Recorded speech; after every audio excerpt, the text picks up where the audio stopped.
On this final game of the regular season and the first game in the calendar year of 2026. We got to play it. Myles Garrett gets the sack record. 23, baby. It was getting real close, but he got the sack record. The Browns beat the Cincinnati Bengals down in Cincinnati, Kentucky, 20-18. A missed 2-point conversion, 2 mixed extra points, and Andre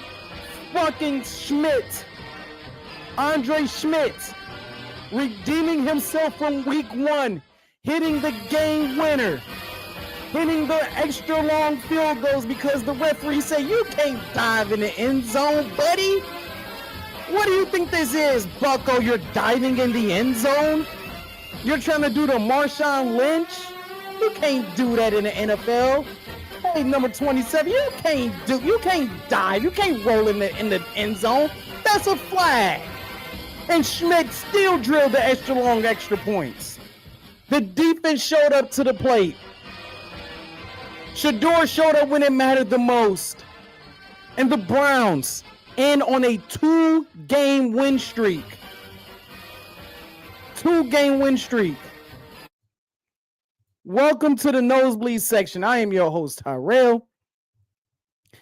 And even though we didn't do every single week, we did majority of the weeks, right? If you watch the last State of the Dress channel video, explain why I went through that hiatus, right? But we're here. Closing out the season on a Browns dub. Hit that like button. Please hit that like button, share, comment, subscribe, the whole 9 yards. We got a lot to talk about today. And it really won't be a lot about the game in of itself, right? Because this is the final game of the week or final game of the year of the season for the Cleveland Browns. So there's not a lot to like decipher on what's next week and this, that, and third, because we're on the couch next week. We're done. The Browns are going to Galveston, all right? Hey, 2-game win streak to end the season, 5-12. Okay, cool. You're still going to Galveston. Trust me. You get the dirty water, as Charles Barkley said. You don't get the Cancun water. You go to Galveston. You go to Venezuela. We know what's going on in Venezuela right now.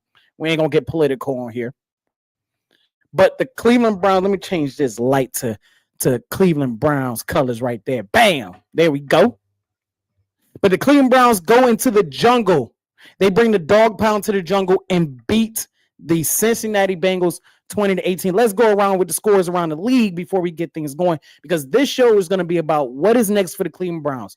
What do the Cleveland Browns do in the next 24 hours? What did they do in the next 48 hours? Predicting on what the moves are going to be in the front office in the offseason, and essentially like what the Browns need to do to prevent going another 8, only winning 8 games in the last 2 years, right?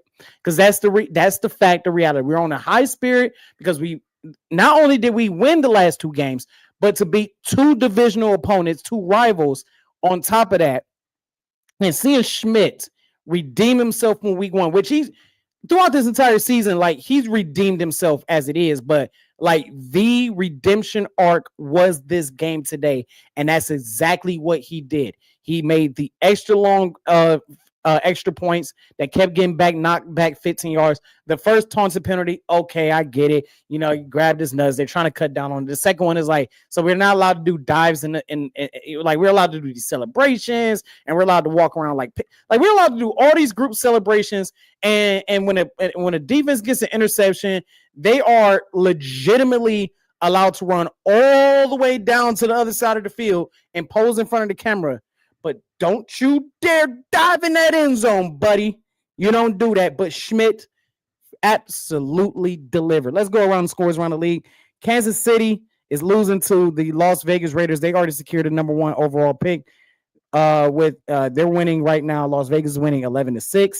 Buffalo finally put up points. They put up 8 points against the Buffalo Bills. Buffalo's leading 35-8. Deadlock at 17 between the Communist Party and the Philadelphia Eagles. Detroit and the Chicago Bears are deadlocked at 16 apiece. The Rams are up 16 on the Arizona Cardinals, 36-20. The New England Patriots putting belt to ass on the Dolphins, 38-10. And the Denver Broncos, I got that on the TV over here. You guys can't see that. I don't want this to get copyright strike. We might get a copyright warning, but I don't want to get a strike in general. But the Chargers are losing to the Denver Broncos 16-3, and it's looking like, barring any crazy comeback, it's looking like the Denver Broncos are going to lock up the number 1 seed. So it's looking like Seattle and Denver are going to lock up the number 1 seeds. I believe that'll make, with New England winning, would be number 2, and then Jacksonville would be number 3. Number 4 would be the winner between Pittsburgh and Baltimore, which we're still waiting on that because that's Sunday Night Football right there. We know that the Houston Texans are the 5 seed, thanks to their wins against the Buffalo Bills and the Los Angeles Chargers. I believe that the Bills would get over the Chargers at the 6 seed, and the 7 seed would go to the Chargers in of themselves. We still waiting on that 4 seed. On the NFC side, we got Seattle number 1. Chicago needs to beat Detroit to become the number 2 seed. The number 3 seed is the Philadelphia Eagles. And number 4, thanks to the Atlanta Falcons winning today against the New Orleans Saints, despite losing to the Tampa Bay Buccaneers, the Carolina Panthers are playoff bound. They are playoff bound. Division winners at 8-9. And usually teams that walk in with a losing record recently have at least won 1 playoff game. So with that historical reference, I wouldn't want to be the 5 seed playing against the Carolina Panthers, just historically speaking. But we got a lot to talk about today. We got press conferences, we got videos to watch, we got reactions to watch. So like I said, this might get a copyright, like kind of like a little ding, but I don't think it would be completely striked and then take it down on the on-demand part. But we do have some things to talk about, some things to go over, and some things to review. This game by the Browns, again, I want to decipher the difference between the defense playing for Jim Schwartz. Well, it's not really a decipher, but it's like for anybody that's sitting back and saying like this team played hard for Kevin Stefanski, that might be true to an extent, but that defense definitely played hard for Schwartz, because I think this defense, Myles Garrett, Mason Graham, want Schwartz to be the head coach.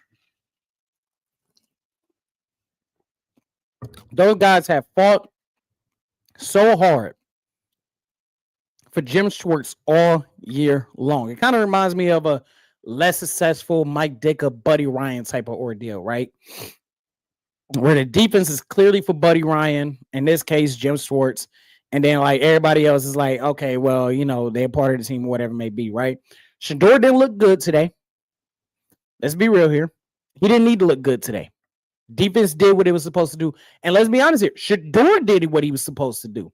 Shador didn't do a lot of, wow, all this other stuff. And, but like Shador did enough to get points when we needed points. Up 14-12. We're able to get a field goal. That one pass to 87, right on the button, like right there. And he just couldn't follow the ball all the way through to the ground. Just plain on dropped it. We probably look at the Shador Sanders, game differently. He had the one fumble loss, but he didn't throw any interceptions. He had that beautiful pass to Jerry Jeudy at the end of the game. He drove the team down the field to score the game-winning field goal. And that's the thing we've seen with Shador throughout this entire season. When it comes to crunch time in the fourth quarter, he usually delivers. He did it with Tennessee. He did it with the Cincinnati Bengals. One resulted in the win. The other one resulted in the loss. But nonetheless, here we are. I believe the Browns are sitting in the 6th position of the draft. So in my opinion, we're out of the market of a first-round quarterback. Mendoza's probably going to go number 1 to the Raiders. Dante Moore is probably going to go number 3 to the New York Jets. Plain and simple. I think the Jets will have it because I think it goes Vegas, and then both of the New York teams with the Giants over the Jets, and the Giants already have their quarterback in Jackson Dart. So I think Dante Moore and Mendoza, they're gone. There is really no, unless you are extremely reaching for a quarterback, there is no quarterback there. We're going to talk about who I think I want with that first round pick that we have. What we need to address. This is going to be a long show. That's why it's not going to be a lot of talking about like the game in of itself, because it's like the season's over. Like, we played an exceptional game on defense. Myles Garrett got the sack record. We're gonna look at that play. We're gonna look at Michael Strahan's play when he got the sack record, because there is a lot of people sitting back and saying, well, Joe Burrow fell for Myles Garrett, and it looks like Brett Favre is. And, there are some jokes about, if you guys know about Gastineau confronting Brett Favre, which, I mean, Gastineau was kind of being a baby body, but, like, at the same time, we know what Brett Favre is. I wish Gastineau would have just punched him in the face, but that's just me. But we know what that is, right? Like, if you guys have not seen the Michael Strahan getting the sack record over Mark Gastineau, we're going to take a look at that play, and we're going to point out the difference between Favre actually falling on his ass for Strahan and Burrow just taking a business decision. There is a difference. And we're going to look at that as well, because I think there are a lot of people just sitting back and saying, like, oh, well, Joe Burrow fell for Myles Garrett and all this other stuff. So we're going to look at that as well. Michael Strahan has a reaction today. This is where I think the copyright flag is going to happen, because we're going to look at something on NFL on Fox. I don't care. Come for me. We're going to give the people the truth. We're going to break everything down, victory speech and everything. This is not really about the game. I will say this Schmidt, again, I cannot express this enough. He's redeemed himself throughout the entire year. If go back and watch that first live stream that I did on this show, and I think a lot of Browns fans did, like, completely wanted Schmidt off the team after that game. 4 points, lost by 1. We wanted him gone. He redeemed himself throughout the year. He went from, Andre Schmidt's Creek and he played like Schmidt to, like, everybody like, we might actually got a kicker here. I don't know. Yeah, I don't know. So, yeah, we got a kicker here to he completely redeemed himself today against the Cincinnati Bengals, hitting that game winner, getting carried off the field, which he deserves. Myles Garrett getting carried off the field, which he deserves. Cincinnati did a great job taking him out of the game for the most part. And really, a lot of these teams leading up to this, we thought he was going to blow this record out the water. And I remember saying that, hey, losing Malik Collins is not going to help Myles Garrett, because now they're able to actually chip Myles Garrett and double team him, which end up happening, which I think they would have did regardless. It just would have just made a lot of teams kind of go, well, Malik Collins is there and he's athletic and fast and can get back there as well as an interior lineman. But they didn't have to worry about that. Mason Graham played well. There was no Schlesinger. Devin Bush, to me, had his best season with the Cleveland Browns. I would love for the Browns to keep him. It rather is him being on the opposite side or next to Carson Schlesinger like they did this year, or if JK comes back, they can bring him in a rotation. Devin Bush had his best season. Like the pick six that he had was absolutely phenomenal. Myles Garrett being the convoy, getting the block on Chase Brown, the penalty, whatever. It's the end of the year, whatever. And just like the defense, let's be real here, the defense deserved to like just taunt a little bit because they've been carrying this team the last 3 years. Let's be honest here, right? 23, 24 in this year. They've been carrying this team. It's just that when you dealing with that, like you the only there's no complimentary football. So we're gonna talk about, is Kevin Stefanski gonna keep his job? Is he gonna keep his job? And we're gonna talk about all of that. So let's go ahead and trying to figure things out. Let's go ahead and look at Kevin Stefanski's. This might be the last one. This might legitimately be the last one of Kevin Stefanski's career as a member of the Cleveland Browns. So let's go ahead and let's look at that. I got a lot of tabs open today, so just bear with me. I got a lot of tabs open, but let's go ahead and let's look at this victory speech right here.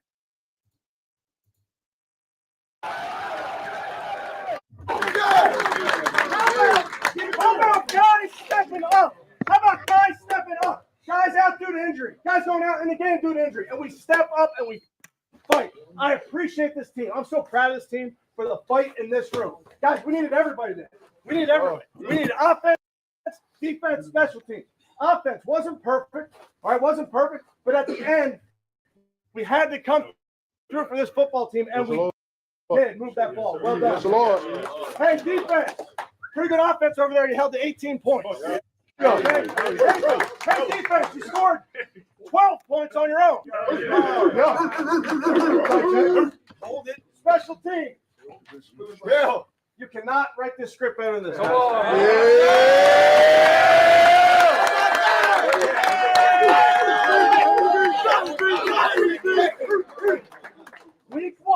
Week one, right? We struggled as a football team. And we stuck with you because we believe in you. All right, I'm proud of you. This one's for you. Deserved. Okay, and then this is the greatest team sport there is. All right, I love this game. I love everything that goes with it. But I also know something happened today in this game that has never happened. That has never happened in the history of the NFL. In the history of the NFL, you're new sack champion.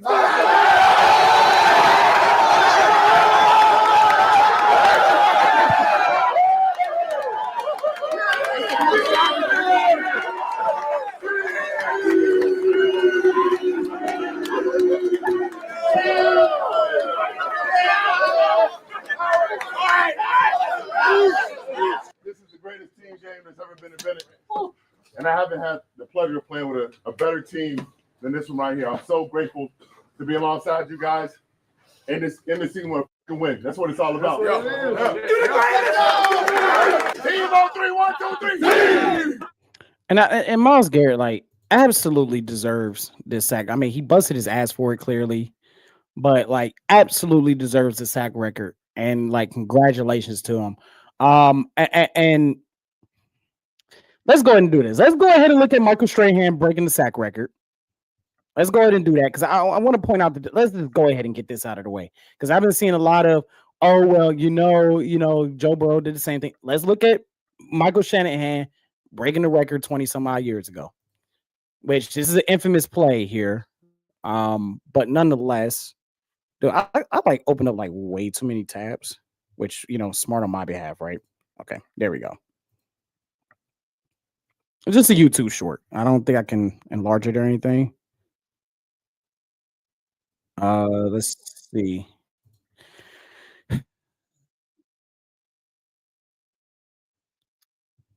Give me one moment.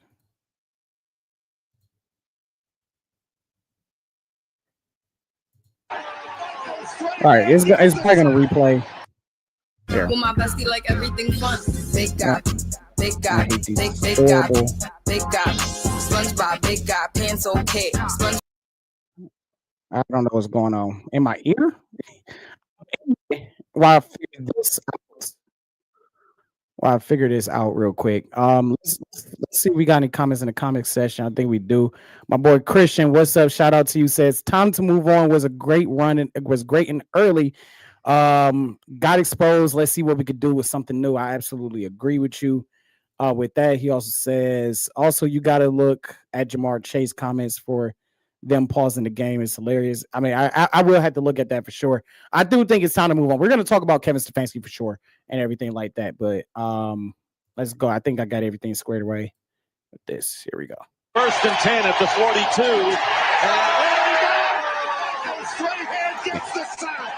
42. We clearly see, right, that Brett Favre just like fell on his ass, like just straight up fell on his ass, like couldn't get away from whatever may be. Like one Strahan goes in there completely unguarded, and like he just falls over this and they're like, but he had time to throw the ball away. He had legitimate time to throw the stinking ball away, but he didn't throw the ball away. He just fell on his ass and just, you know, here you go. Here you go. Here you go, Michael Strahan. You got the record because I don't know how to throw the ball. I don't know how to throw the ball. And I think that's crazy to me. But let's look at Myles Garrett's sack record because this is historical. This is absolutely historical. And this is something that we might not see for a while. We might not see for a while. First down. Burrow is under pressure. Now, I think here's the difference, right? We saw what it was with Brett Favre because Brett Favre comes all the way out at the, what would be your top of the screen, right? And Strahan's right here. This one right here. Burrow, where's Burrow going? Where's Burrow? Burrow climbs in the pocket. And Myles Garrett makes the one. He already beat Orlando Brown off the ball. So anybody that want to because I've seen this a lot, right? Where people are legitimately freeze framing this part, and they're like, "Oh well, Myles Garrett was offsides. The ball is already snapped. Look at it in real time. Ball is already snapped. First down. He beats Orlando Brown instantly." There go Burrow, Myles Garrett. I don't know if you guys can see me moving my mouse. Burrow feels Myles Garrett is about to annihilate him. Steps right into the pocket. At this point, when he steps into the pocket, he's already falling down because he already knows he cannot escape. He already knows he cannot escape. Let's put this on the big screen, people. He already knows he cannot escape. Within 4 seconds, the sack right here. Orlando Brown gets beat instantaneously. First down. Burrow already knows it. He had a sense from Myles Garrett. Myles Garrett gets it right here regardless. Myles Garrett gets it right here if Burrow doesn't climb up in the pocket. But Burrow was at least quick enough to climb in the pocket, but it was already done and over with. With Brett Favre had a chance to take an intentional grounding. Brett Favre had a chance at worst to take an intentional grounding. He had enough time to get rid of the ball. Where is Joe Burrow's time to get rid of the ball here? Look at this freeze frame. Where is Joe Burrow's time to get rid of the ball here? Brett Favre had time. This is the difference. For anybody that's going to sit back and say that Myles Garrett or Joe Burrow fell for Myles Garrett and handed Myles Garrett the sack record is a bunch of bull. Brett Favre, you got a better chance of making that case with Brett Favre. Because everybody knows that Brett Favre could have at least threw the ball away. And he gave up on the play to give Strahan the sack record. This right here, Joe Burrow wasn't escaping that regardless. Orlando Brown got completely beat. He's trying his best to restrain Myles Garrett. It ain't going to happen because he already beat you off the snap. I'm going to rewind it again. He already beat you off the snap. First down. He beat you. Burrow. That's it. That's the difference. That's the difference. Like, come on now. Let's use our brains here. People got something to complain about at all times, but let's use our freaking brains here. Let's go back to 4 seconds. Burrow's he's not getting out of that. Myles Garrett already got half a hand on him. He's not getting out of that. 3 seconds. He's not escaping this. As fast as Myles Garrett was chucking along at him, because I want to have a pause moment on this show. As fast as Myles Garrett was about to hit Joe Burrow connect. No. There is no. Joe Burrow's best option in that situation is to climb the pocket. He can't even run towards Chase Brown to get away from Myles Garrett. Chase Brown not even looking at Joe Burrow.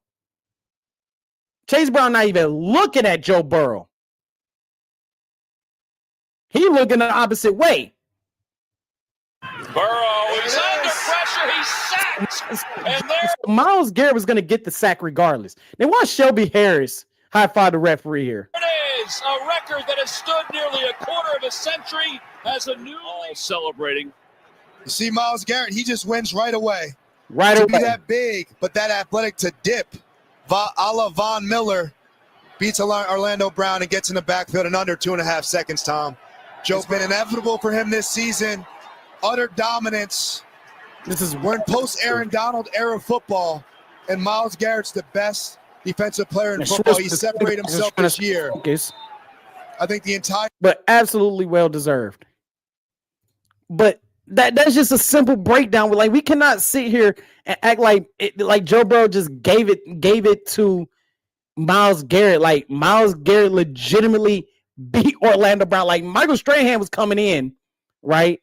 But, like, Favre had enough time to, like, throw that bitch out of bounds. Just throw it out of bounds. He just, I'm going to slide and tuck it in. Joe Burrow wasn't trying to slide and tuck that ball in.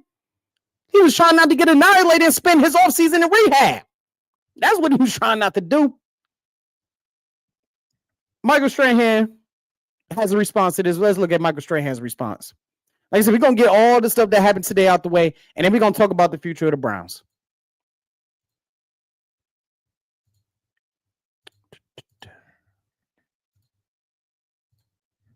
By the way, I want to say fair use.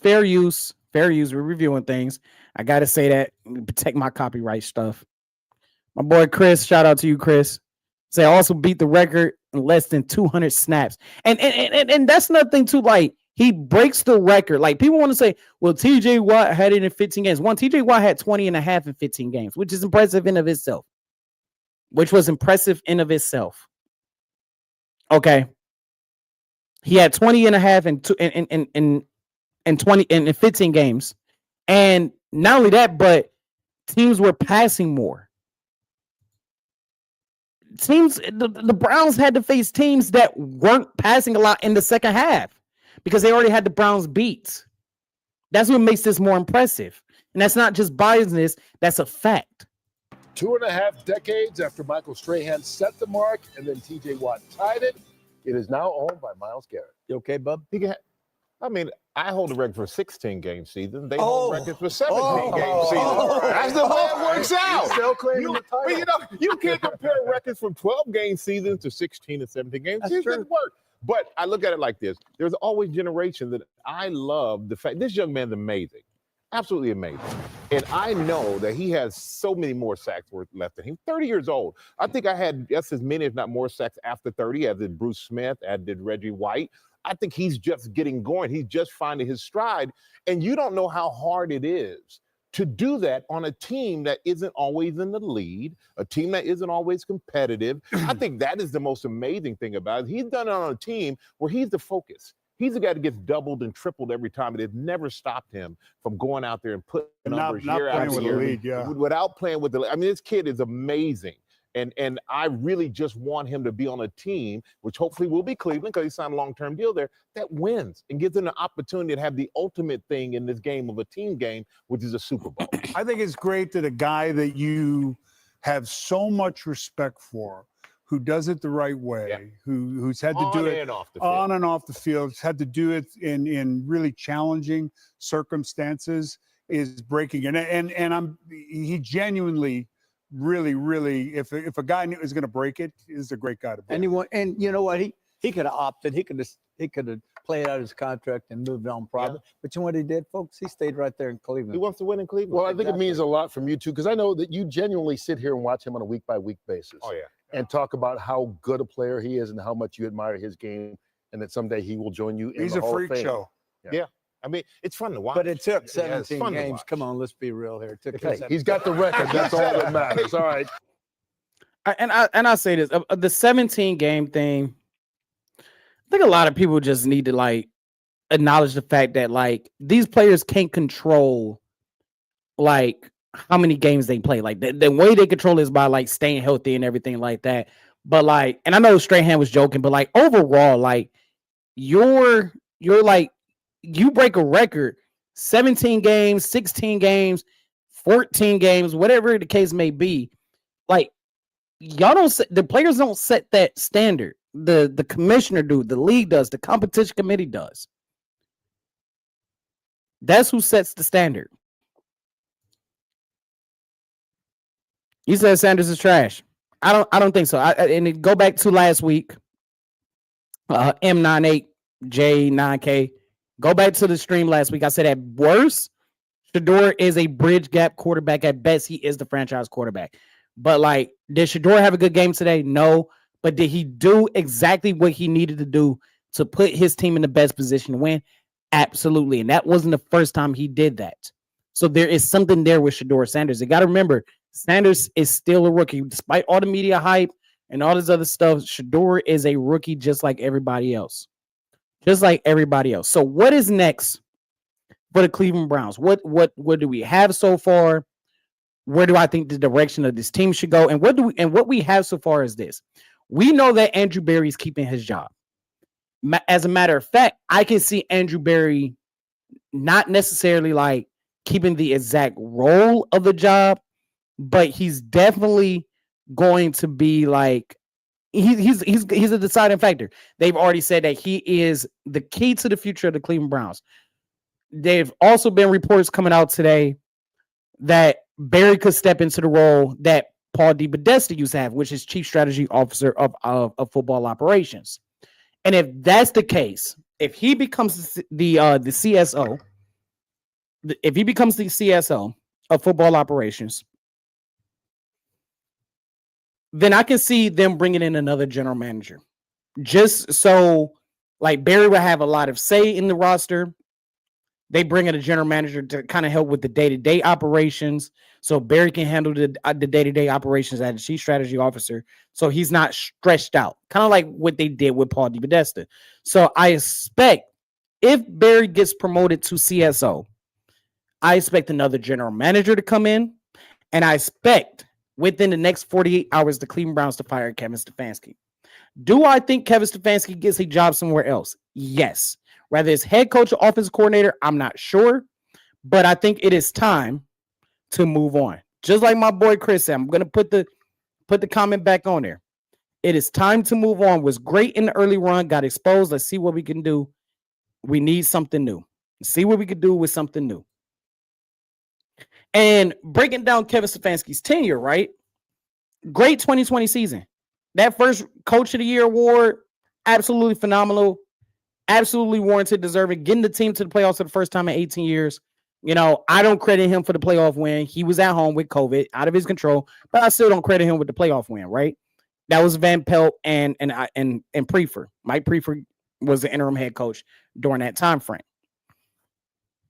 We made the playoffs twice. Like, there are things that, and taking my emotions out of it, taking the fact that the last 3 years of my life, I have legitimately saying it's time. I'm talking about even back in 2023. It is time to replace Kevin Stefanski. Time to replace Kevin Stefanski. Like that doubt started to creep up in my mind. You know, but like overall, like I just thought, you know, it was something about Stefanski that I wasn't rocking with. Like whether it was the scheme, his coaching, the lack of passion he showed, because he's a very stoic coach, right? But like there was something about Stefanski where I was like, I'm not feeling this. Like he's not the guy, and it started to slowly chip away. and we're going to talk about Barry's part in this because let's be real here. Barry played a fucking part in this. The organization played a part in this 8-game stretch of winning 8 games in the last 2 years. It ain't just Stefanski, right? It's not Stefanski because the whole organization went after Deshaun Watson. The whole organization did Baker Mayfield dirty. Did him dirty. Let's be honest here. I'm not a Baker bro. I'm about the Cleveland Browns, right? I was never like Baker bro this, Baker bro that. Matter of fact, I was one of the people that sat back and was happy that we got Deshaun Watson initially. I admit it. I'm grown. I'm a man. I can admit it. Like, oh, and by the way, Chris, all the smoke coming in. I got some burning incense. I can't remove it because it's actually dang on candle holder is actually helping me out with it. So yeah, that's where all the smoke is coming from. I told you it took me 3 days to get that damn cigar smell out of my room. I don't smoke in my house anyway. I think the last one is burning anyway. But yeah, I got these. I don't want ash on me. Damn, I almost got it. But yeah, I think Stefanski, like, I think his time has ran up. He has let incompetence, and I get it. You got to give guys chances to correct their wrongs, but he's given like the wrong guys way too many chances. Like giving Dylan Gabriel 7 games when we knew 3 games in he wasn't a guy. We knew 3 games in he was not going to be the quarterback. Plain and simple. Like, I don't even think we get 5 wins if Dylan Gabriel continues on with the rest of the year. And go back and watch the first couple of weeks of the live stream. Is all up there in the playlist. Browns live reviews is all up there in the playlist. But I said it myself. I said whether it was Dylan Gabriel, Shedeur Sanders, I don't want none of them starting. We should have just kept Joe Flacco as long as we could. We ended up trading him. It is what it is, right? But at the time when we had Joe Flacco, I was like, what is the point of bringing these 2 rookies in? There's no offensive line. We don't have wide receivers. We got to rely too much on our tight ends. We got to rely too much on a run game that is not going to produce because we don't have an offensive line. So the Browns and Andrew Berry absolutely have to address the offensive line of the Cleveland Browns. We had 13 different starting combinations this year. I think that was definitely top 5. As I'm watching the Denver Broncos lock in the number 1 seed against the Chargers. But we definitely need an offensive line. Another thing is that the Browns do not need to draft a quarterback in the first round. I would like to see, I don't think Caleb Downs is going to be sitting there at number, what is that? We got the 6th overall pick, I believe. He's not, I think he's going in the top 5. If he is what everybody say he is, which I think he is, which is the best safety prospect since Ed Reed, he will not make it out of the top 5. Whether that's the Giants getting him, whether that's, that's the Jets not taking Dante Moore. I don't think that he's going to be sitting there. So we got to go. We either got to go wide receiver or we got to go offensive line. And to be honest with you, with that first round pick, we can go wide receiver. I would like the guy out of Arizona State. I can't remember his name off the top of my head more so than anybody else, but we definitely need a wide receiver, and we're not going to be able to attack the wide receiver position in free agency. We just, in my opinion, we don't have the money to do that. But in my opinion, like Stefanski, like gave these guys, like whether it was the coaching staff or the players, like too many chances to right wrongs. Like I said, the Dylan Gabriel starting in 7-8 games. I know you want to give rookies chances. I like to give rookies chances, but there are like certain things where I'm just like, dude, there's no point. Like there are certain guys where you kind of go, he has the talent. There are certain guys that go, okay, he needs time to develop. And there are certain guys, and I'm not just talking about the quarterback position, that that there's no talent whatsoever. Like you made it this far, and this is as far as you can go. You have gone further than 99% of people on this earth or in America or whoever has played football at any point of their lives. You have made it over 99%. That's it. You are the guy that, hey, didn't you used to play quarterback in the NFL? Yeah, come on, man. We play. You on my team in the Turkey Bowl. That's who you are. That's what Dylan Gabriel. At best, he's a backup quarterback. At worst, he's out of the league within 3 years. And we kind of knew that with 4 games in. And I defended Dylan Gabriel in that Pittsburgh Steelers game where I'm like, you cannot have your rookie quarterback throwing it 57 times. And I give credits. I will give credit to Stefanski that he didn't have Shedeur Sanders doing all of that. Like, and I think part of that is because Tommy Rees didn't have Shedeur throwing the ball 57 times. But he had Dylan Gabriel throwing the ball 57 times. He's given way too many chances to Ray Ventrone. I will not call him Bubba. I don't care if the special teams look better in the last 2 games. The special teams was absolutely atrocious. Ray Ventrone should have been fired after that New York Jets game. We've seen it across the league, different teams firing their coordinators for horrible performances. And not just one-time performances, like a multitude of performances. And Ray Ventrone had that.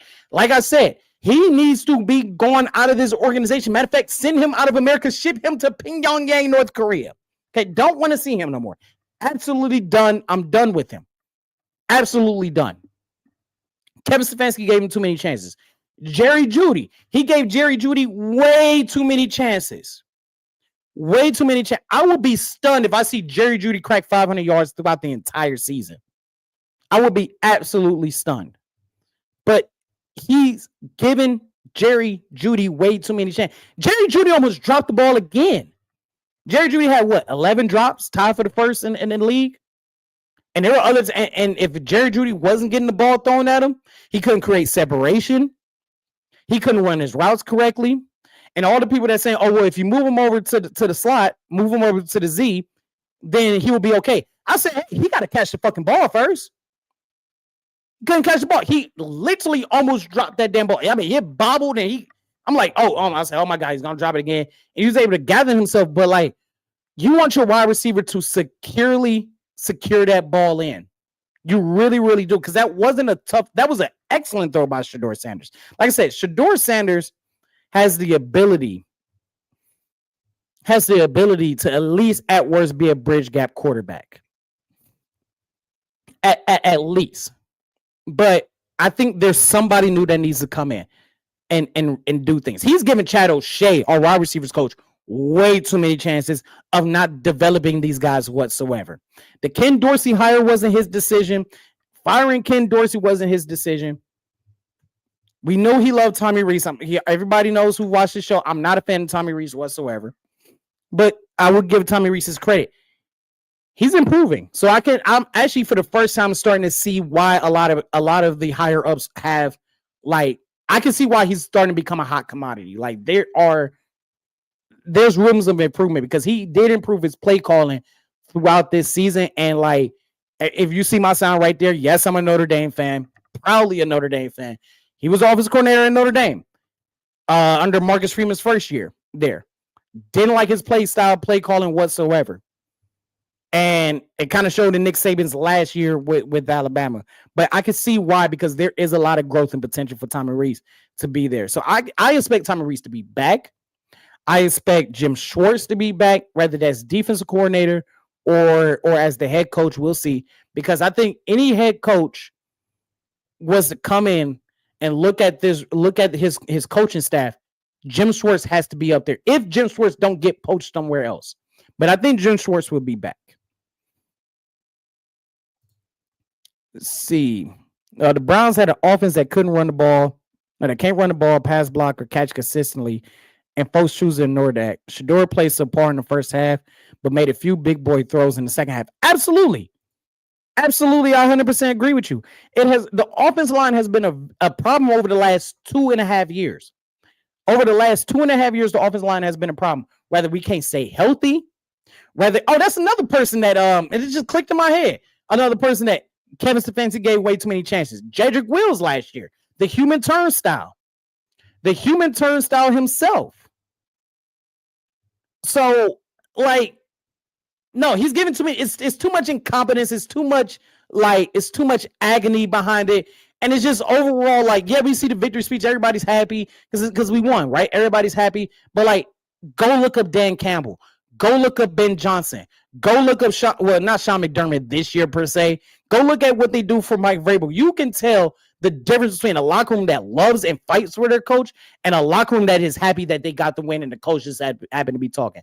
Like I said earlier in the stream, this team played more so. This defense played for their defense coordinator more so than their coach. That doesn't mean that we need to hear a bunch of reports of Stefanski losing the locker room or anything like that. I just think the locker room was very content with Stefanski because they've dealt with him, especially when you hear, and players have said this, when you hear, players losing the locker or the coaches losing the locker room is usually amongst the veterans. But there is a lot of excitement for the Browns. There is a lot of potential for the Browns. We got Carson Swayze, who should be defensive rookie of the year. Myles Garrett is going to be defensive player of the year. Mason Graham is going to develop into becoming a stud. Quinshawn Judkins and Dylan Sampson need a better offensive line. That is a potential great 1-2 punch combo in the NFL in the next 3 years. Shedeur Sanders, like I said, at worst, is a bridge gap quarterback. At best, he is the franchise quarterback. But there's also the big old boogie monster, the big old boogeyman in the elephant in the room. And that's, he wears number 4, and his name is Deshaun Watson. What are the Browns going to do with Deshaun Watson? Because at this point, with Andrew Berry being a cap wizard, I mean, let's be honest here. Like, outside of, let's exclude Deshaun Watson real quick. Let's exclude Deshaun Watson deal, the contract and everything like that. Just real briefly. Andrew Berry is excellent at managing the cap. Absolutely amazing at managing the cap. I mean, he knows how to restructure deals to benefit the team both on the front end and the back end of the deal. So I know that he's a wizard at that, right? Now you throw Deshaun Watson in and it makes it all look bad. And this is why I sit back and go, do you sit back and cut Deshaun Watson at the beginning of the league year, which is like the second Tuesday of March?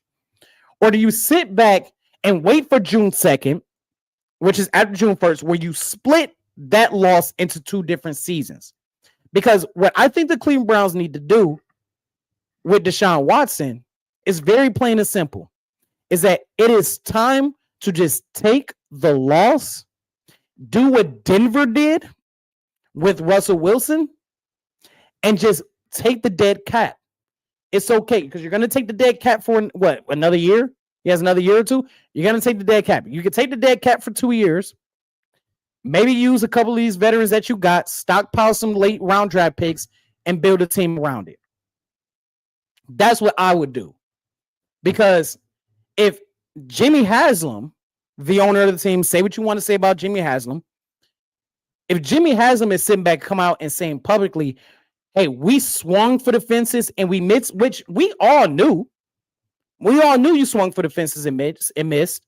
And it has become the worst contract, has become the worst trade, not just in football history, but of all of sports history. That includes the Lucas shit with the Dallas Mavericks and the Los Angeles Lakers.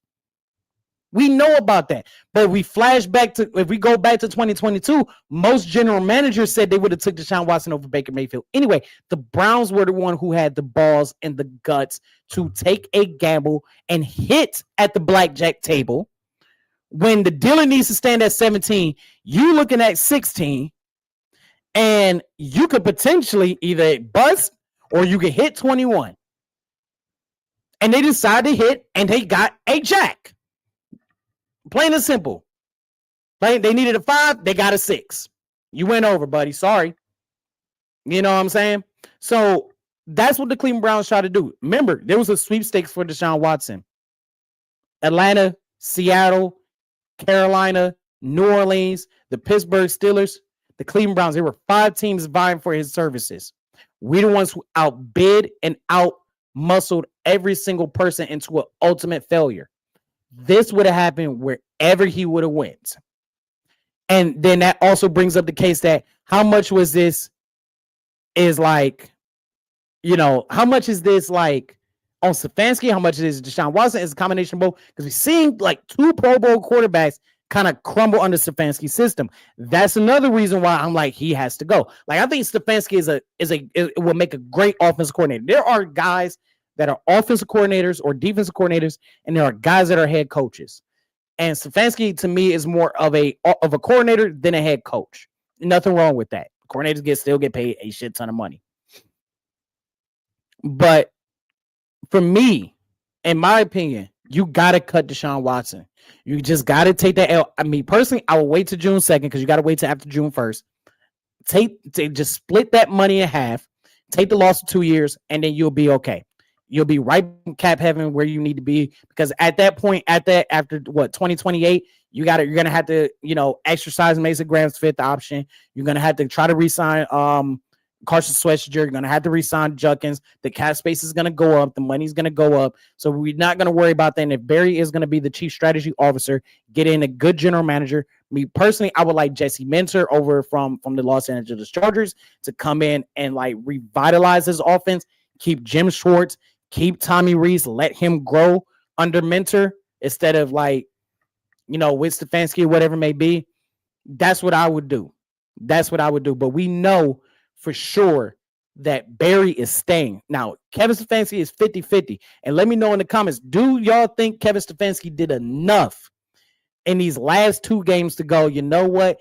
He gets a second chance, or in this case, a third chance at righting the wrong. Because our Cleveland media, and really all of the media, Orlowski, which shares the same agency with Kevin Stefanski, Mary Kay Cabot, if you guys are fans of this channel, you know I don't like Mary Kay Cabot.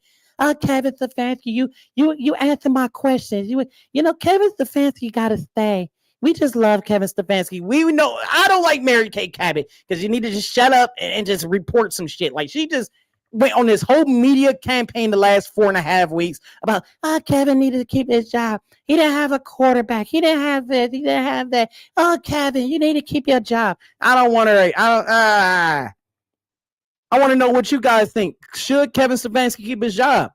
We went on a 2-game win streak, or 2 back-to-back wins. I say, to me, a win streak is 3 or more.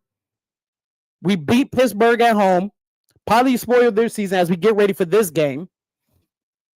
We beat Cincinnati. So did he do enough? What's sad is I would not be surprised if Stefanski was kept as a head coach. He's 100% was following orders this year. With all the silliness we saw, is way bigger than y'all think. But how much is that silliness on him?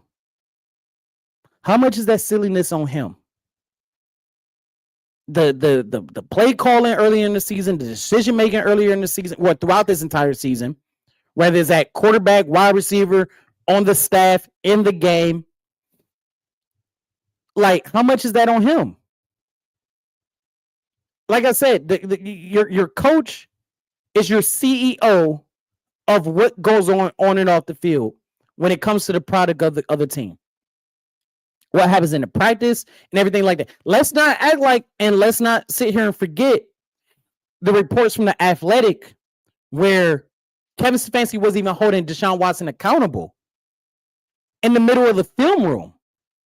He wasn't holding him. Everybody else got held accountable, but Deshaun Watson just, I don't know. He didn't make no mistakes. I guess not.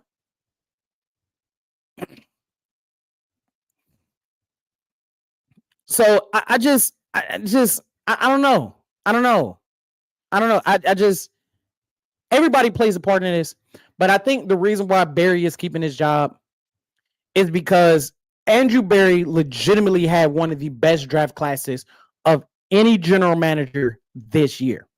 Like, yes, did all our rookies play what?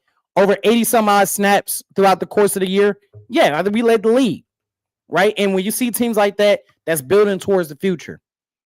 But these rookies could have took these snaps and absolutely play like shit. And they, outside of DG, they didn't. Shador did good enough to where I'm like, okay, at worst, because I'm gonna address this comment right now. He says Shador isn't a stopgap. He's the guy built around. At best, he's the guy that you build around. At worst, he's the stopgap. He's the bridge quarterback into a stronger draft class in 2027. I'm a Shador fan, but I'm going to be realistic because it's about the Browns at the end of the day. And Shador is legitimately, at best, the franchise quarterback. We have the franchise quarterback in the room. I think you give him a full offseason, bring in some, which is great by Scott. Absolutely agree. Give him a full offseason, bring in someone to compete with him. Maybe you draft a quarterback in the 3rd round, maybe if you really don't trust Dylan Gabriel, grab some linemen and some receivers. Absolutely. Because this draft is offensive line heavy, especially on the tackles position. We don't know if Joe Patonio played his last game. I think he's played his last game. He's kind of on the fence about it, but I think he played his last game. And I'm going to pause from the Stefanski and Barry talk real quick to give Joe Patonio his flowers. That man has been a Cleveland Brown through and through. He has been arguably one of the most important people to play on this team year in and year out. He is, to me, in my personal opinion, just as much beloved by me and just as important to the organization as Joe Thomas. Joe Patonio should be a Hall of Famer. He probably won't be a Hall of Fame. There's not a lot of guards in the Hall of Fame to begin with. He would definitely be in the Browns Ring of Honor. They would definitely retire his number. He is the standard bearer of what it means to be a Cleveland Brown, for whatever that's worth, right? He's represented this team extremely well in the 13, 14 years he's been here. He's never complained about the team. He was here for 0-17. He was here for 1-31. He was here for the Hugh Jackson era. He got to play in a playoff game, unlike Joe Thomas. Got to play in multiple playoff games, unlike Joe Thomas. Joe Patonio deserves a flyer. And if he retires and says, I'm out of here, thank you, Joe Patonio, for the services you have done for the Cleveland Browns and doing your part to try to make this team better. Joe Patonio deserves that. He is just as important and just as equal as Joe Thomas is to this organization.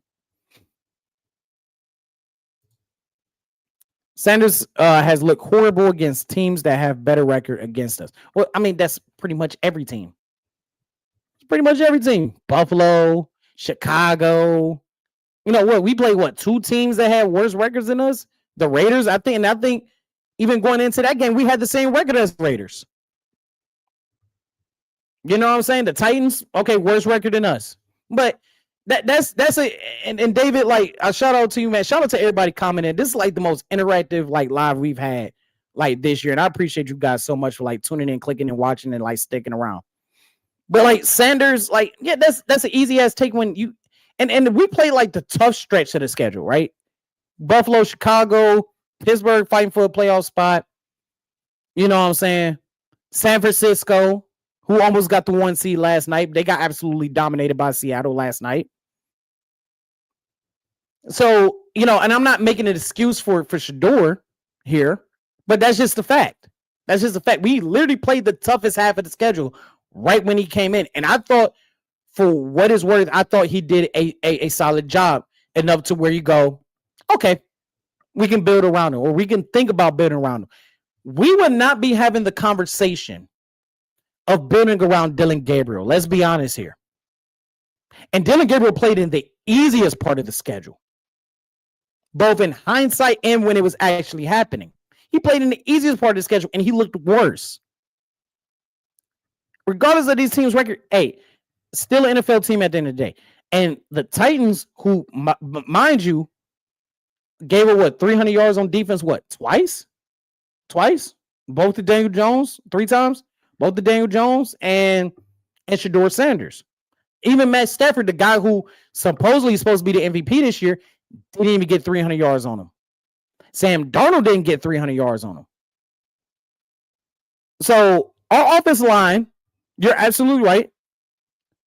It's not all his fault. Offensive line is poor. Like I said, it doesn't matter who you would have put in. You could have put in Jesus Christ himself, and he not gonna be able to help with that offensive line. He gonna be sitting back trying to say a prayer before he get hit by a defender. He gonna be trying. But it's just not looking at the stat sheet, but just looking overall at his performance and seeing that, and because you had to compare the 2 quarterbacks, we had to compare the 2 rookies. He made plays and put us in positions that Dylan Gabriel could not do whatsoever in the course of his time starting as the quarterback. And this is going to be a hot take here. Might not be a hot take here, but in my opinion, Shedeur probably don't even see the field if Dylan Gabriel didn't get that concussion against Baltimore, because they didn't know. They were like, oh well, We know Shador's gonna play against the Raiders. We're not sure he's gonna be the starter throughout the rest of the year. It took him what 3 weeks to confirm that he was a starter for the rest of the year. So who knows if he even plays, right? Think you talk about the Pittsburgh game. That was the only game they let DJ. Yeah, the Pittsburgh game let Gabriel throw like that. Every other game was scripted for game management. They played the play calling and support for Gabriel was evident. Absolutely. Because DG was Stefanski's guy. And, you know, we go through this in life as men, as human beings, as men, women, or whatever it may be. We go through this in life, right? When somebody tells you, hey, you should do this instead of doing that, and you kind of go, I ain't listening to you. I want to do this. And then everybody had this in their life. They be like, hey, fucking told you so. I told you that was going to happen. Not a lot of people want to take accountability. It was like, you know what, man, you was right. And that's what Kevin Stefanski tried to do with DG. We thought, hey, you drafted DG in the 3rd round. What the fuck? Nah, you had Shador sitting there. Hey, thank God we got Shador. You had Shador sitting there. You drafted Dylan Gabriel? He wasn't even projected to go in the 3rd round. Was projected to go in the 5th round. Shit. Some had him not even getting drafted at all. Oh, okay. So okay. All right, cool. Hey, you know you're gonna have to tell us that you're wrong, right? Because hey, remember that was the Stefanski, DePodesta, and the Jimmy Haslam move. The Shador move was Andrew Berry. This is also why I think Andrew Berry's keeping his job. Because as of right now, he's looking halfway right with Shador. He stole Carson Schwarzenegger in the draft in the 2nd round. Made the trade with Jacksonville. In hindsight, does that look like a bad trade? I think some people are overreacting. I don't think it's a bad trade to have 2 first-round picks. Regardless of if you got if Jacksonville would have had the 10th overall pick, or if Jacksonville has the pick that they're going to end up getting. You still have 2 first-round picks that you can move around if you need to move around. So I don't think it's a bad trade. And remember, I think the expectations of the Jacksonville pick was disappointing, and people think we got fleeced for that. Like, let's be honest here, though. And I think Travis Hunter is going to do well, but like Travis Hunter has been gone for over 75% of the season this year. Got injured, but like that hasn't really worked out for Jacksonville like that so far. Like they was able to bring in other pieces to build that team into what it is today, and having a good coach behind it. But like overall, like the expectation was we were going to get at worst a top 15 pick. Now it's a little bit lower, but you can still move around. You can still take that pick, maybe take another 2nd round pick or something like that, and just start shuffling to get in the middle of the draft. But at the end of the day, it's not about where you get drafted. It's about who you draft. It's not about where you get drafted. And like I said, we have options because we're talking about drafting a wide receiver with that 1st pick and then getting the offensive lineman with the 2nd pick, with the 2nd first-round pick. So there's still options there. So I'm not mad at I'm not mad at that whatsoever. Not mad at that whatsoever. It is what it is with that. Like, okay, fine. But, I think Stefanski gets fired. Either, like I said, I want Mentor from the Chargers. Me personally, keep Schwartz. Think about keeping Tommy Reese. Fire outside of what? Outside of, because I don't think Stump is the Stump is the running backs coach, if I'm not mistaken. So you keep him as the running back coach because he did his best with Quinshawn and Rashawn Sanders and Samson and all that other stuff, behind this atrocious offensive line. You definitely got to address his offensive line. You got to address his offensive line. And I said this, and my boy Chris, if you still here in the live stream, he'll put it in the comment section when me and him talk privately about what I thought the Browns should do going into 2025. I said, you got to address the trenches. When nobody was talking about the offense, I was like, you got to address the trenches. And Barry addressed the defensive trenches. This offseason, you got to address the offensive side. You just got to, because Sanders, DG, D-Dubs, Deshaun Watson, Bailey Zappi, whoever's going to be the quarterback here.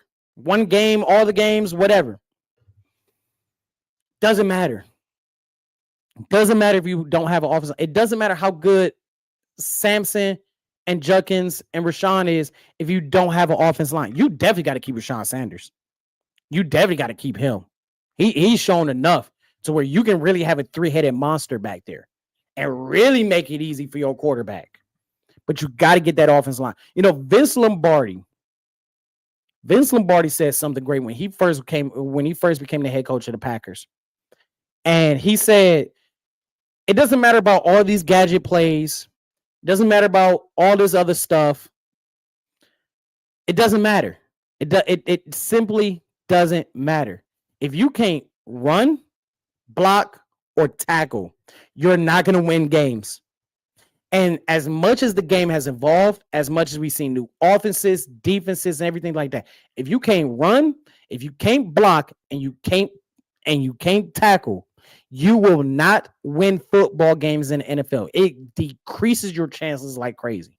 That's why a lot of times games are won in the trenches. It's not the sexiest thing. It's not the ESPN thing, but it's the fact of life. Look at what the Bears are doing. Prime example, shit offensive line.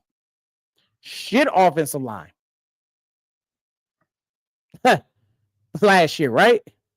What did they do? They beefed up their offense. They beefed up the offensive line. They did. Plain and simple. Plain and fucking simple. They beefed the offensive line. They got Joe Tooney, and look where they're at now. Look where they're at now. Let's go over the afternoon games. They all wrapped up. We're waiting for Pittsburgh and Baltimore. So we got, I forgot which ones are afternoon games now. That's crazy. Okay, so the Patriots beat the Dolphins 38-10. The Rams beat the Cardinals 37-20. The Detroit Lions beat the Chicago Bears. So the Chicago Bears will not become the 2 seed. I got to see. I think they become the 3 seed. And then, who becomes the 2 seed then? Hold on. Give me a minute. I believe the 2 seed, because they needed a win to become the 2 seed. Do Philadelphia get it over? No, Philadelphia can't get it over him. I think the Bears do become the 2 seed anyway because the Commanders beat the Philadelphia Eagles. So the Philadelphia Eagles lost against the Commanders. So the Bears are still going to be the 2 seed. The Communist Party beat the Eagles 24-17. The Buffalo Bills put belt to ass in the final game at Highmark Stadium, 35-8 against the New York Jets. And the Las Vegas Raiders beat the Kansas City Chiefs, 14-12. That probably was an absolute snooze fest, and what a consolation prize for the Las Vegas Raiders. We're still waiting on Pittsburgh and Baltimore. Winner takes all, but the NFC is shaped up. So Seattle will get the 1 seed. We got the Bears and Packers wild card round. First time these two teams play in the playoffs since the 2010 NFC Championship game. You got Philadelphia and San Francisco, and you got Carolina and the Los Angeles Rams, which Carolina already beat the Rams. So who knows how that's going to go? Maybe the Rams come out with a little bit more vengeance. If I'm Philadelphia, I would not want to see San Francisco. Philadelphia has not been playing complimentary football all year. And Chicago and Green Bay, let's see how that goes. Right now, Denver has the number 1 seed. Patriots versus Chargers next in the wild card. Jags and Buffalo. And the Houston Texans are waiting to see who they play, whether it's Pittsburgh or the Baltimore Ravens. They're waiting to see how that's going to go. So let's go ahead. I'm going to take a little breather, take a little drink. We're going to listen to Myles Garrett in the meantime. Talk a little bit more about the future. This stream is actually going over an hour, which is fine by me.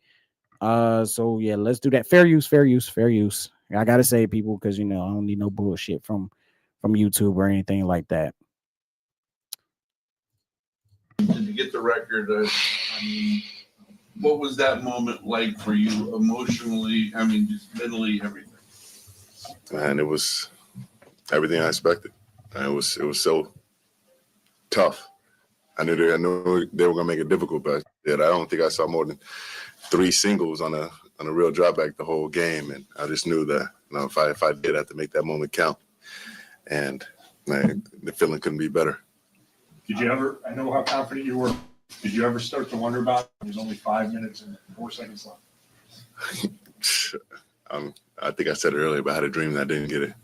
So I was like we got deny fate, whatever it is, we got to make it happen. And I just went into it and still had the utmost confidence in myself and my preparation and in my guys, man. I couldn't do it without them. They were supporting me, trying to find ways to free me up, get the chips off me, get the doubles off, and eventually, we just made it happen as we have all year.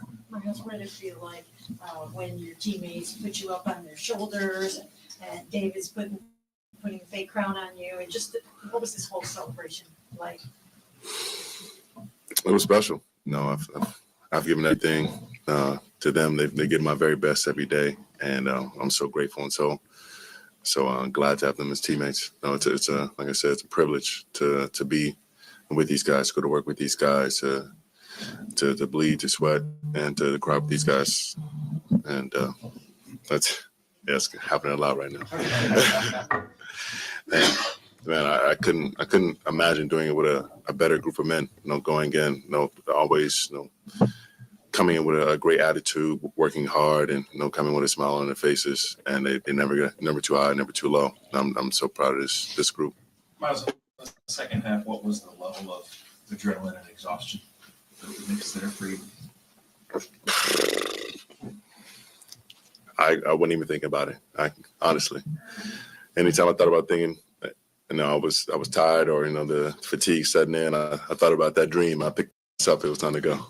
Myles, I don't think we saw you do the field until the first drive of the second half. And the guys at the point where you're an off-ball linebacker, you're a tackle. Just what was maybe the conversations like? I know Jim was probably scheming up some stuff for you to try to get you free. Yeah, I felt like Mike out there. He started, moving around everywhere, and they were just scheming it up, trying to get the chips and the doubles off me. I know he said he wasn't gonna, do anything crazy to deny me the sack, but hell, they schemed it up to the point where it was starting to feel like that. But I mean, he went out there, tried to win the game, and we made the plays that we needed to. But credit to Schwartz, he was doing everything he could to get not only myself free, but all of us free. And then Grant came in with the sack a little bit earlier, and then we just kept on getting pressure, and those batted balls came in clutch at the beginning of the game. How about Shedeur Sanders going downfield and making Here sure go Mary that Kay.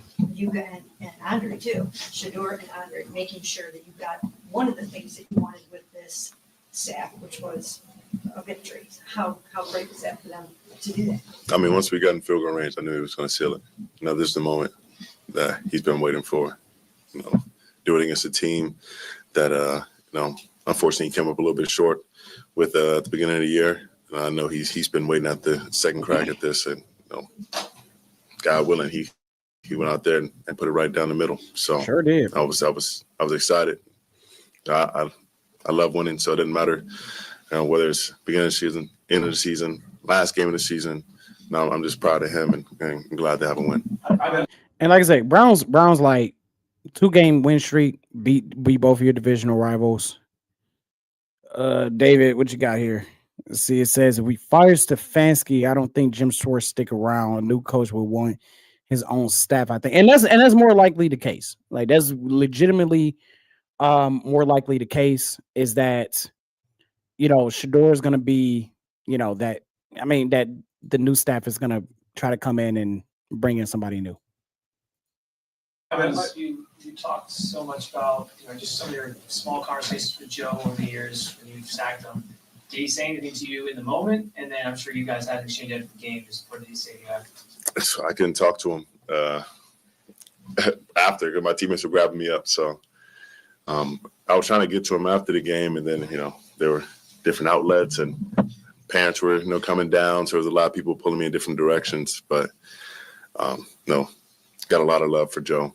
He's a hell of a guy, hell of a player, and I hope to catch up with him this offseason. And he sent me a text, and I'll keep what he said between him and I. But no, he's exceptional and all around. So what are you seeing on the sack, Myles? Are you thinking I'm getting single coverage here? And then I saw a stat where your get off was crazy, like 0.23 seconds or something. And you used it. Did it just feel like, I don't know, the perfect Myles Garrett sack? Yeah, I mean, that was the stereotypical sack for me, getting off, doing the chop, and then right into the dip.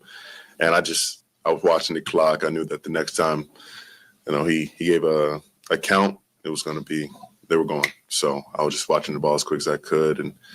And they had a couple other tails that, gave me the snap count. So as soon as I saw that and it aligned, I'll probably the best get off I've ever had. I'm trying to get that sack, and the rest is history. No, that's fact. And we pointed out earlier, like with that, like the get off was crazy. Like, and I mean, they tried. They absolutely tried to block him, but couldn't do it. Despair. Like I was scared as hell. But it's true. I woke up at 7 or 6:30, and I was like, told my guy John, I was like, let's eat, let's talk. But we gotta talk through this and we'll just prepare early, because there's no way we're gonna allow anything in the way of history. Myles, you talked to go back to Joe. Just there was a couple of times it looked like you had it right there, and then there was one in particular where he kind of pump faked and then takes off on a run, and he kind of almost like he looked back at me. Disrespectful. He knew who was chasing him, but I mean, credit to him. He's got wheels. Anytime he's healthy, he's a threat to scram out the pocket. And I was just like, please, somebody just pull him up, or stay behind the line, do something, run out of bounds. But I'm glad to go against a competitor like that. Myles, I guess bigger picture, there's so much swirling outside about the future, Kevin, whatever. Just what does it say about you guys in this group that you finished the season with a dramatic win today, but also win 2 in a row to kind of go in the offseason? I mean, got to be the same person every single day. Come with that same intensity. No matter the result, the outcome. That move you do this for the journey. There's suffering in the journey. There's failures in the journey. But that's the price we pay for giving everything that we have. No one's gonna win the Super Bowl every year. No one's gonna go to the playoffs every year. But that fight to get more, to achieve more, wanting more for yourself and for your teammates, that's what's going to drive us, to success. And coming off, 2 wins at the end of the season, especially against teams that we lost earlier too.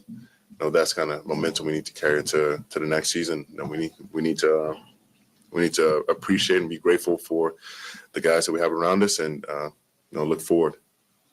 I know you're careful about curating your walk-up songs here. How'd you settle on Kanye for this one? I wonder. Hey, Banger. Find your Classic dreams come banger. true. I mean, been waiting on this my whole life, my whole football career. So I knew I had it in me, and damn, I wanted that 25.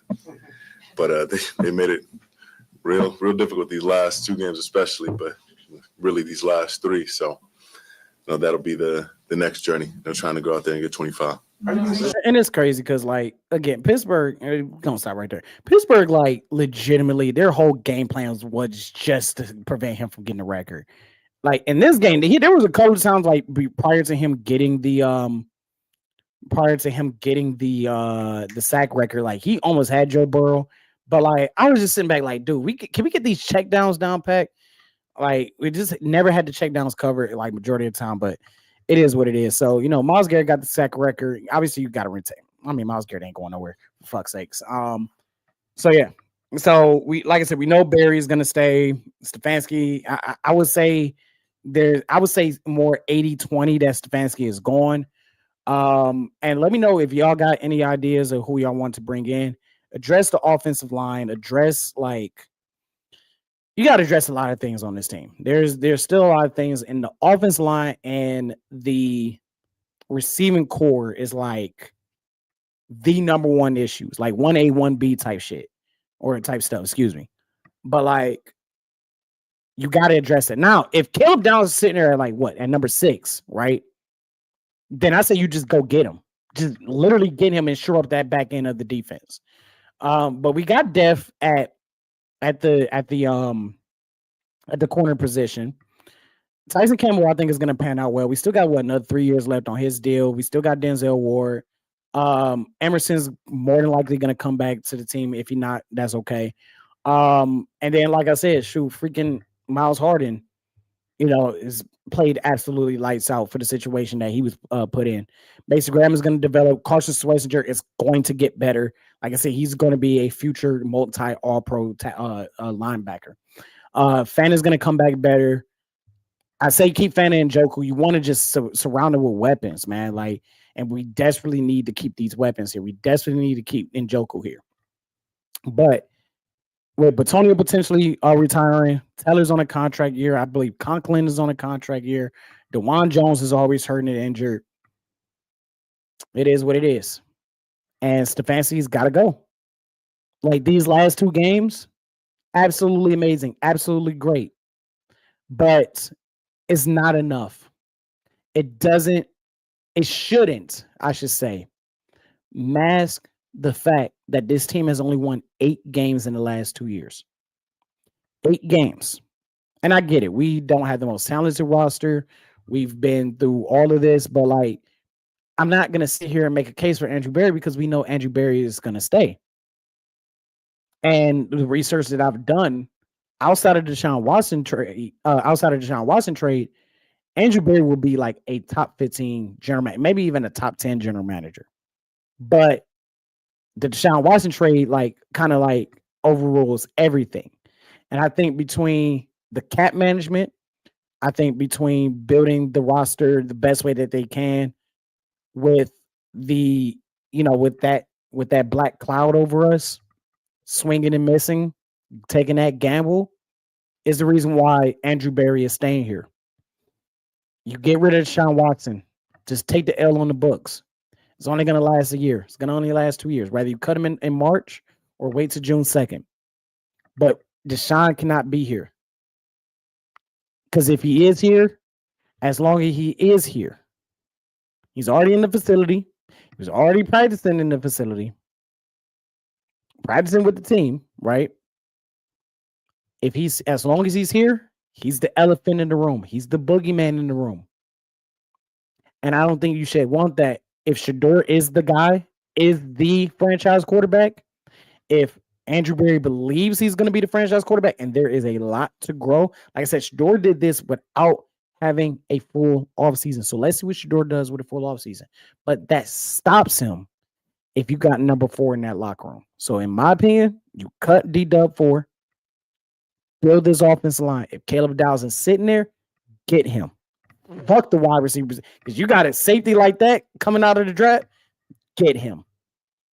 We're worried about the receiver on the back end.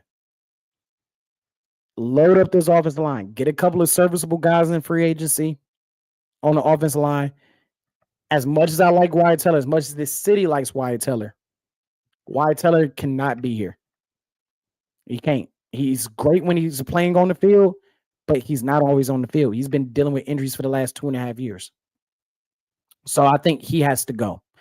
And I think that everybody, this whole offensive line is going to look new. I think Ethan's probably going to be gone. I think he got another year left, so he might stay. But like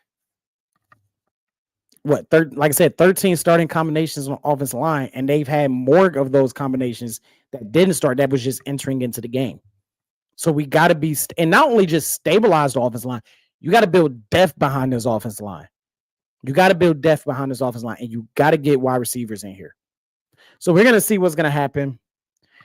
I go back to work tomorrow, so I won't be here instantaneously if the news are to break. But hit that like button. Please share, please comment, please subscribe. Hit that notification bell so when we do go live, you don't miss a beat. You don't miss anything. Okay? So when we do go live, you already here. You're already ready to go. Thank you all for watching. Whether you're just popping in or stay tuned or anything like that. Everybody that comment, thank you so much. And even though we're not going to be reviewing any more Cleveland Browns games, we're still going to be here for the playoffs. So make sure you tune in for that as well. As I play our fight song out. What a beautiful fight song. Browns win 20-18. The future, is it bright or is it going to be chaotic? Time will tell. But everybody knows that the Cleveland Browns are in a complete rebuild. And it's only a matter of time. If Stefanski does get fired, we'll be here ready to go with it. With our predictions. When the new head coach come in, you know we're going to play that press conference. We're not afraid to play full press conferences and review it. So until next time, thank you all for coming into the Nosebleed section. This is Tyrell signing off. Go Browns, go Cavs, go Guards, go Fighting Irish. And the NFL playoffs start next week. Can't wait to be excited for that.